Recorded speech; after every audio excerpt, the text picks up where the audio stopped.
सत्यशोधक Shivkranti TV news. ज्याची कोणी दखल घेत नाही अशा अन्याय, अत्याचार, भ्रष्टाचार, बेकायदेशीर काम होत असेल तर त्याची बातमी, आपल्याकडील विशिष्ट बातम्या, लेख, काही गुणीजन गुणवंत यांची यशोगाथा, समाज उपयोगी मार्गदर्शन, लेख, नोकरी विषयक बातम्या, वाढदिवस, रौप्य महोत्सव, सुवर्ण महोत्सव, अमृत महोत्सव, उद्योगधंद्यांचं उद्घाटन, यशस्वी उद्योगाची माहिती तसंच जाहिराती न घाबरता न लाजता आपले लिखाण पाठवा। आपल्या बातम्या निर्भीडपणे प्रसिद्ध केल्या जातील। शिवक्रांती टीव्ही न्यूज संपादक सत्यशोधक शंकरराव लिंगे 73 87 37 78 01। काँग्रेस भाजपा एकच आहेत हे महाराष्ट्राच्या विधान परिषद निवडणुकीत जाहीर झाले। काँग्रेसच्या प्रस्थापित राजकारण्यांनी भाजपचे उमेदवार निवडून आणलेत, त्यांचे पैसेही घेतलेत। प्रस्थापित राजकारणी परत सत्तेसाठी आणि शासकीय प्रशासकीय कामाचा निधी कमिशन खाण्यासाठी झगडताना जनतेचं, देशाचं त्यांना काही घेणं देणं नाही। जनता या हरामखोरी राजकारण्यांसाठी आपापसात एकमेकांचे डोके फोडतात, कपडे फाडतात। आता तरी सुज्ञ नागरिक म्हणून समजायला पाहिजे। स्वातंत्र्यानंतर संसदेत, विधिमंडळात, निवडणुकीच्या रिंगणात हेच यांचा हा उपजीविकेचा व्यवसाय आहे। राजकारण महापुरुषांचे फक्त नाव घेणं ही त्यांची खेळी आहे।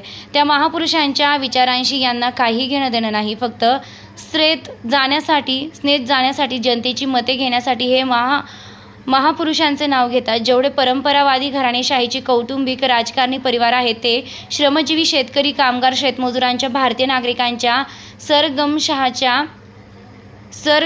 घामाच्या पैशावर मजाक मारतात। आणि ही व्यवस्था बळविण्यासाठीच डॉक्टर बाबासाहेब आंबेडकरांनी संविधानाचे अभिव्यक्ती स्वातंत्र्य दिले, पण बदमाश राजकारण्यांनी ते स्वातंत्र्य नवीन 3/2023 मध्ये कायदे करून संविधानातील नागरिक स्वातंत्र्याचा हलका अधिकारच काढून घेतले। आता आपले सत्य मत मांडण्याची अधिकार काढून घेतला। ज्या बदमाश राजकारणी, सत्ताधारी पक्षाच्या राजकीय नेत्यांनी त्याच पक्षाच्या विचारधारेच्या उमेदवारांना महाराष्ट्र विधान परिषदेच्या निवडणुकीत काँग्रेसच्या मतदार राजकारण्यांनी निवडून दिले आहे। कार्यकर्ते आपसात झगडताना या नालायक नेत्यांसाठी, जे आमदार, खासदार मतदारांच्या मतांचा आदर करीत नाहीत, स्वार्थासाठी, पड पैशासाठी पक्ष बदलतात आणि या नालायकांसाठी कार्यकर्ते आपापसात झगडताना सर्व कुणबी मराठा मिळून भारताला लुटतात। म्हणून एकच कुटुंबातील 5-6 लोक विधानसभा संसदेत बसतात आणि जनता त्यांनाच प्रत्येक निवडणुकीत निवडून देत असते। गरीब घरचे हुशार, विद्वान, बुद्धिमान तरुण जे समाजासाठी झटतात, समाजाला समजावून सांगतात, अशा 3 तरुणांना जनतेनं आता व्यवस्था बदलण्यासाठी आमदार, खासदार म्हणून निवडून दिलं पाहिजेतच।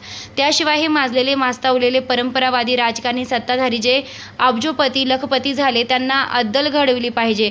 अनिरुद्ध शेवाळे, प्रतिभावंत प्रबंधकार, कला साहित्य संघ परिवार, राष्ट्रीय अध्यक्ष, कवी, गायक, संगीतकार, सिने नाट्य अभिनेता, नागपूर, महाराष्ट्र राज्य, प्रबुद्ध भारत।